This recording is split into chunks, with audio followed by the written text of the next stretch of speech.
नमस्कार दोस्तों, हमारे YouTube चैनल में आप सभी का स्वागत है।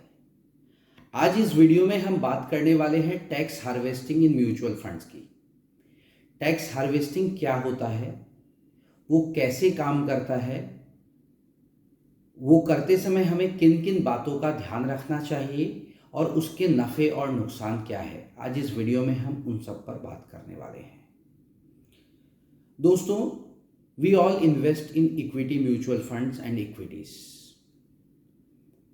सन 2018 से पहले तक हम जो भी निवेश इक्विटी म्यूचुअल फंड में या इक्विटी शेयर्स में करते थे, उससे जो भी कमाई हमें आती थी जब हम उसको बेचते थे, it was all tax free. But in 2018 long term capital gains tax was reintroduced. हमारे तत्कालीन फिनेंस मिनिस्टर श्री अरुण जेटली ने लॉन्ग टर्म कैपिटल गेन्स को रीइंट्रोड्यूस किया था, which was in excess of ₹1,00,000। हमें 10% का टैक्स देना पड़ता था, applicable for every financial year. इसका जो प्रावधान है उसका ये मतलब है, 1,00,000 रुपए तक का जो प्रॉफिट हमें बेच के हमारे इक्विटी म्यूचुअल फंड से या शेयर्स से मिलेगा, वहाँ तक हमें कोई टैक्स नहीं देना पड़ेगा। उसके ऊपर जो भी हमें इनकम होगी उस पर हमें 10% का टैक्स चुकाना पड़ेगा। इसी प्रावधान का फ़ायदा उठाने की कोशिश हम टैक्स हार्वेस्टिंग के द्वारा करेंगे, जो पूर्णतया लीगल है। जैसा कि हम सभी जानते हैं कि हम इक्विटी म्यूचुअल फंड्स में निवेश करते हैं एक लंबे समय के लिए, तो आज के दिन में हमारे म्यूचुअल फंड के पोर्टफोलियो में एक अच्छा खासा प्रॉफिट भी एक्यूमुलेट हो गया होगा। आज से 10 साल बाद, 15 साल बाद जब भी हम इस म्यूचुअल फंड्स को बेचेंगे, तो हमें ये पता है कि हमारे गेन्स 1,00,000 रुपए से ज़्यादा हो सकते हैं। तो इसीलिए क्यों ना हम इस गेन्स को हर साल थोड़ा थोड़ा बुक करते जाएं up to the limit of ₹1,00,000, ताकि जिस दिन हमें सही पैसों की ज़रूरत होगी उस दिन हमें 1,00,000 रुपए के ऊपर वाले इनकम पे ज़्यादा टैक्स नहीं चुकाना पड़ेगा। इसी smart strategy of saving taxes को हम टैक्स हार्वेस्टिंग बोलते हैं। How it works, let's try to understand this by taking an example. Let's say हमने सन 2018 में 10 लाख रुपए का निवेश किया था, जिसकी आज की वैल्यू है 15 लाख रुपए। यानी कि we are sitting on a profit of ₹5,00,000। But ये प्रॉफिट सिर्फ पेपर में है, हमने इसमें अभी तक कोई छेड़छाड़ नहीं की है। टैक्स हार्वेस्टिंग करने के लिए हम क्या करेंगे, हम 3 लाख रुपए का म्यूचुअल फंड यूनिट्स इसमें बेच के वापस 3 लाख रुपए जो हमें मिलेंगे उससे वापस उतने ही रुपीस का म्यूचुअल फंड हम वापस खरीद लेंगे।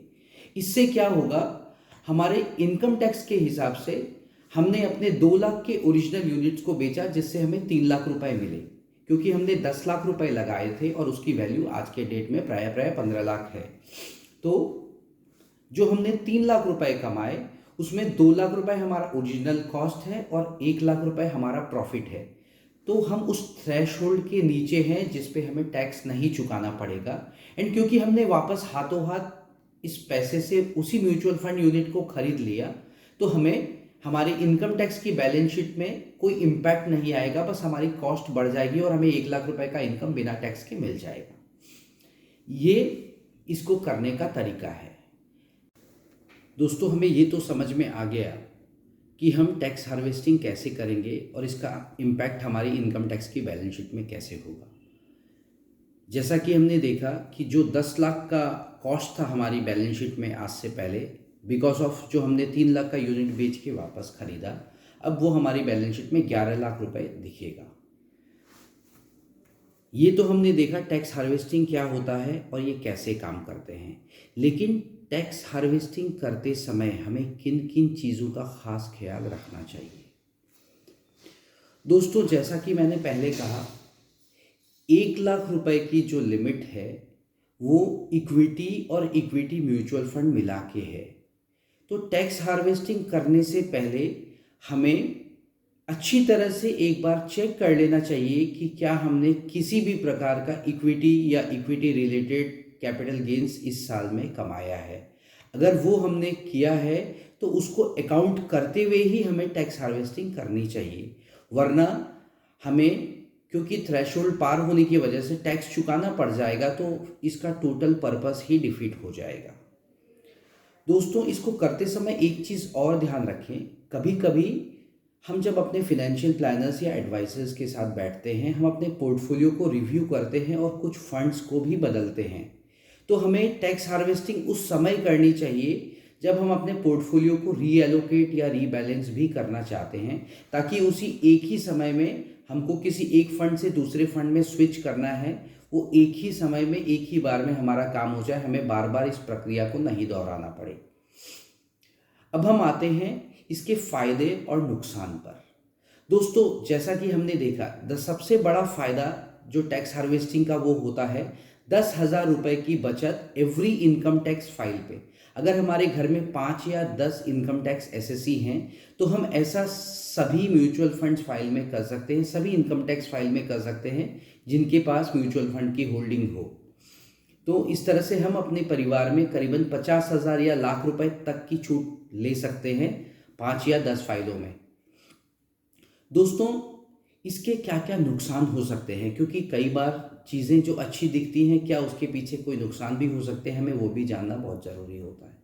दोस्तों, जब हम इस प्रक्रिया को करते हैं, जैसे हमने आज अगर सोमवार है और म्यूचुअल फंड के यूनिट्स को बेचा है, ये जो फंड्स वापस जब हम लगाएंगे, इसको लगाते लगाते मोटा मोटी 3 या 4 दिन बीत जाते हैं।